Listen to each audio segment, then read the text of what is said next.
തെരഞ്ഞെടുപ്പിനൊപ്പം തന്നെ നിയമസഭാ തെരഞ്ഞെടുപ്പ് നടക്കുന്ന ചില സംസ്ഥാനങ്ങളുണ്ട്. അരുണാചൽ പ്രദേശ്, സിക്കിം ഉൾപ്പെടെയുള്ള സംസ്ഥാനങ്ങളിൽ നിയമസഭാ തെരഞ്ഞെടുപ്പും നടക്കുന്നുണ്ട്. അരുണാചൽ പ്രദേശിലെ നിയമസഭാ തെരഞ്ഞെടുപ്പുമായി ബന്ധപ്പെട്ട ചില കൗതുകകരമായ വാർത്തകളാണ് വന്നുകൊണ്ടിരിക്കുന്നത്. 5 സീറ്റുകളിൽ BJP വിജയത്തിലേക്ക്, അതായത് തെരഞ്ഞെടുപ്പ് നടക്കുന്നതിന് മുൻപ് തന്നെ ഏതാണ്ട് വിജയം ഉറപ്പിക്കുന്നതാണ്. മുഖ്യമന്ത്രി പേമാ ഖണ്ഡു അടക്കം 5 പേർക്ക് എതിർ സ്ഥാനാർത്ഥികളില്ല. നാമനിർദ്ദേശ പത്രിക സമർപ്പിക്കാനുള്ള അവസാന തീയതി ഇന്നലെ അവസാനിച്ചിരുന്നു. എന്നാൽ 5 BJP സ്ഥാനാർത്ഥികൾക്കെതിരെ ആരും പത്രിക നൽകിയിട്ടില്ല എന്നതാണ് വസ്തുത. എന്താണ് അരുണാചൽ പ്രദേശിലെ സ്ഥിതി എന്ന് നോക്കാം നമുക്കിനി. അരുണാചൽ പ്രദേശിൽ വോട്ടെടുപ്പ് ഏപ്രിൽ 19-നാണ്. അതായത് ആദ്യഘട്ടത്തിൽ തന്നെയാണ് അവിടെ നിയമസഭാ തെരഞ്ഞെടുപ്പ് നടക്കുന്നത്. 60 സീറ്റുകളാണ് അരുണാചൽ പ്രദേശിലുള്ളത്. കേവല ഭൂരിപക്ഷത്തിന് വേണ്ടത് 31 സീറ്റുകളാണ്. അതായത് 5 സീറ്റുകളിൽ ഇപ്പോൾ തന്നെ BJP ഉറപ്പിക്കുന്നു, അതായത് മുഖ്യമന്ത്രിയുടെ ഉൾപ്പെടെയുള്ള സീറ്റുകൾ ഉറപ്പിക്കുന്നു എന്നതാണ്. സൂക്ഷ്മ പരിശോധന മാർച്ച് 28-നാണ് നടക്കുന്നത്. പത്രിക പിൻവലിക്കൽ മാർച്ച് 30-ന്, അതായത് അടുത്ത ദിവസങ്ങളിൽ തന്നെ ഉണ്ടാകും. 5 മണ്ഡലങ്ങളിൽ BJPക്ക് എതിരില്ല എന്ന വിവരം കൂടി വരുന്നു. ഇനി നമുക്ക് നോക്കുകയാണെങ്കിൽ ആരൊക്കെയാണ് എതിരില്ലാതെ തെരഞ്ഞെടുക്കപ്പെടാൻ പോകുന്നത്, അതായത് എതിർപക്ഷത്ത് സ്ഥാനാർത്ഥികൾ ഇല്ലാത്തത് കൊണ്ട് തന്നെ തെരഞ്ഞെടുക്കപ്പെടാൻ പോകുന്ന 5 പേർ. പേമാ ഖണ്ഡു മുഖ്യമന്ത്രി തന്നെ, അരുണാചൽ പ്രദേശിലെ മുഖ്യമന്ത്രി തന്നെ എതിരില്ലാതെ തിരഞ്ഞെടുക്കപ്പെടുന്നു.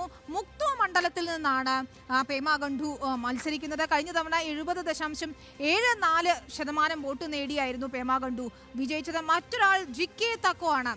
താലി മണ്ഡലത്തിൽ നിന്നുമാണ് ജിക്കെ തക്കോ എതിരില്ലാതെ ഇപ്പോൾ തിരഞ്ഞെടുക്കപ്പെടാൻ പോകുന്നത്. JDU-വിന്റെ നേതാവായിരുന്നു ജിക്കെ തക്കോ. 2020-ലാണ് അദ്ദേഹം BJP-യിലെത്തിയത്. എതിർ സ്ഥാനാർത്ഥി ഇല്ലാത്തത് കൊണ്ട് തന്നെ ജിക്കെ തക്കോയും താലിയിൽ നിന്നും വീണ്ടും തെരഞ്ഞെടുക്കപ്പെടാൻ പോവുകയാണ്. JDU-വിൽ നിന്ന് BJP-യിലെത്തിയ നേതാവ് എന്നത് തന്നെയാണ് ജിക്കെ തക്കോവിനെ ശ്രദ്ധേയമാകുന്നതും.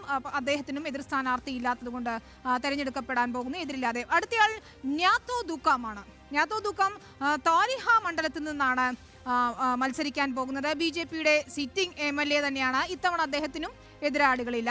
മറ്റുള്ള രതു തെജിയാണ്. സഗലി മണ്ഡലത്തിൽ നിന്നാണ് രതു തെജി തെരഞ്ഞെടുക്കപ്പെടുന്നത് എതിരില്ലാതെ. PWD എഞ്ചിനീയർ ആയിരുന്നു അദ്ദേഹം. അടുത്തിടെയാണ് BJP-യിലെത്തിയത്. ഏതായാലും രതു തെജിയും സഗലി മണ്ഡലത്തിൽ നിന്നും എതിരില്ലാതെ തെരഞ്ഞെടുക്കപ്പെടുന്നു. മുച്ചു മിതിയാണ്. റോയിങ് മണ്ഡലത്തിൽ നിന്നും മുച്ചു മിതിയും എതിരില്ലാതെ, BJP-യുടെ സ്ഥാനാർത്ഥി എതിരില്ലാതെ തെരഞ്ഞെടുക്കപ്പെടാൻ പോവുകയാണ്. സിറ്റിംഗ് MLA ആണ് അദ്ദേഹം. കഴിഞ്ഞ മാസമാണ് BJP-യിൽ ചേർന്നത്.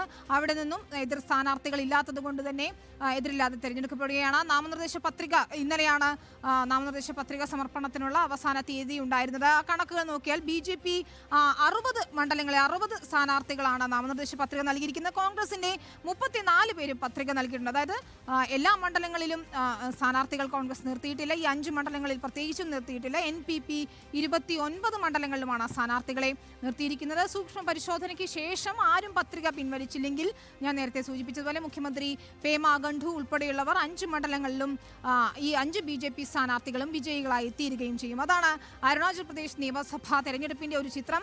ഏറെ കൗതുകകരമായ കാര്യവും അത് തന്നെയാണ്. എതിർ സ്ഥാനാർത്ഥി ഇല്ലാത്തതുകൊണ്ട് തെരഞ്ഞെടുപ്പിന് മുൻപ് തന്നെ വിജയം ഉറപ്പിക്കുകയാണ് മുഖ്യമന്ത്രി ഉൾപ്പെടെ 5 പേർ.